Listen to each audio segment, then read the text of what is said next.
Hey guys, Aris again. Wala ba kayong mga kamay dyan? Welcome to my YouTube channel.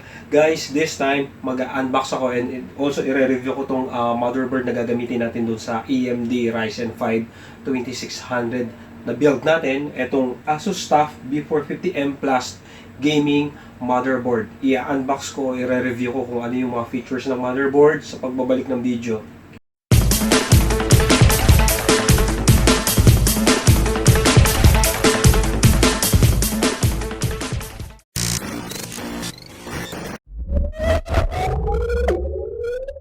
Alright guys, so ito ngayon yung box ng motherboard natin.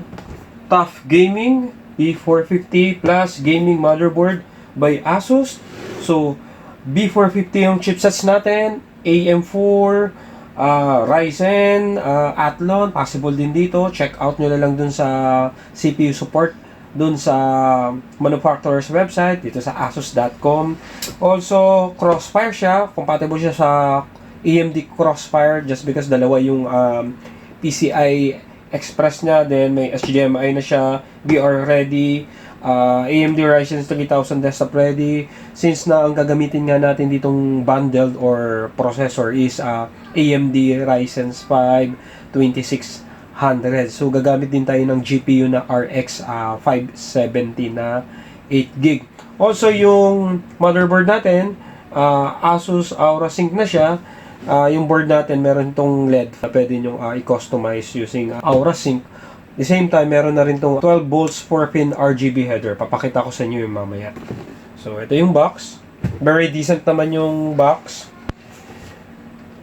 So, ito yung branding natin. Again, sa likod, makikita natin, CPU, socket for AMD Ryzen 2nd generation, Ryzen, Radeon Vega, Athlon with Radeon Vega graphics, and first gen Ryzen 1 generation processor. Since na eto nga pwedeng gumamit ng first gen, second gen na processor, either may APU yung processor na possible, yung mga Ryzen 3 3200G, 2200G, Athlon 3000GE, Athlon 2000GE, possible dito sa motherboard natin.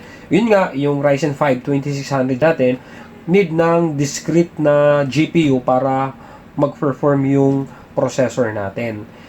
Since na may onboard to na mga display output sa motherboard, magagamit yun guys kapag ang processor na gamit nyo, APU. Meaning to say, yung mga processor nyo, yung may G sa dulo, 3200G, means graphics. Chipset nya, AMD B450 chipsets, meaning to say, pwede na kayo mag-overclock dito sa motherboard natin. Then, memory nya, 4 DIMMs, maximum of 64 GB DDR4. So possible dito yung 3200, 3466, 266 MHz, then 2800 MHz. Ang gagamitin nating memory dito is Kingston HyperX na 266 MHz only. Since na magdo-dual channel naman tayo, so I think sufficient na yun para sa gaming niya tsaka sa small editing ng user natin. When it comes naman sa expansion slot, meron siyang isang PCI Express 3.0 2.0 na 16 slot. Isang PCI Express 2.0 1X slot. Isang PCI Express 2.0 16 slot, maximum 4 times mode. BGA integration naman, integrated graphics in the AMD Ryzen with Radeon Vega graphics, Athlon, Radeon Vega graphics, multi-BGA output, HDMI, DVI-D. When it comes naman sa storage, yan, meron tong M.2 socket with M-key, type 2242, 2260, 2280, yung common na ginagamit nating NVMe na M.2. Then, meron tong 6 SATA with 6 gigabit per seconds connector with RAID 1, 0, and 10 support. When it comes naman sa LAN, Realtek na gigabit LAN controller. Also sa audio, Realtek ACL887 high definition audio codec. Since nga na TUF to, meron tong TUF component na TUF MOSFET, TUF choke, and TUF capacitor. Then, yun nga, ang isa sa features nitong motherboard natin is meron tong Aura Zinc doon sa motherboard natin, doon sa gilid sa LED. Papakita ko sa inyo mamaya. Then, when it comes naman sa high definition na audio, So, DTS siya. So, custom, pwede nating i-customize, pwede nating i-on yung DTS mode sa audio natin, sa sounds natin, para sa mas magandang sounds for gaming experience, saka dun sa movie entertainment nyo once na manonood kayo ng movie using this motherboard. So, okay guys, unbox na natin yung motherboard natin. So, yun nga. So, again, naka-anti-static pa rin siya. Siyempre, yung mga delicate na components, sensitive na components, siyempre, dapat naka-anti-static ba.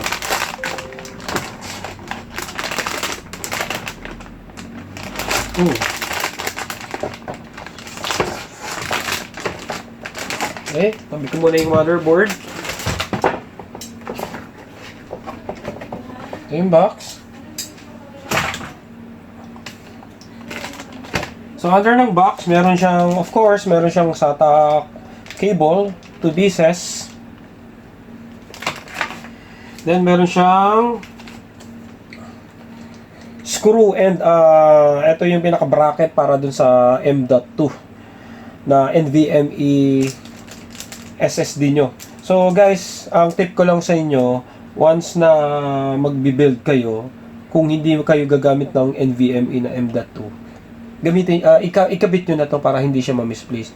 Para in case na mag-upgrade kayo, since na hindi nga tayo mag-NVMe ngayon, so ikakabit ko na siya dun sa motherboard once na binuild ko na. Okay, para hindi mawala. Then, yung backplate nyo, black yung backplate nyo. Then, also may konting design ng ASUS TUF. Some manuals and documentation, paperworks. Alright. Specification update for AMD processor. So, contact information update notification. So, makikita nyo dito yung support address and website ng ASUS. Quick guide installation ng motherboard nyo. User's guide. Okay. Check nga natin kung ano siya sa indifferent languages. So, in English lang. Then, yung DVD na driver support ng motherboard nyo, TUF B450 series gaming motherboard. Guys nga pala, since na yung iba kasi mostly dumedirect na siya sa website support ng ASUS para ma-download yung mga device driver. So, yung nakikita nyo dun sa internet, mas updated. Conforme dito sa naka-save dito sa DVD natin. Then, meron tayo ditong sticker or badge sticker ng TUF Gaming. Then, some paperworks and documentations.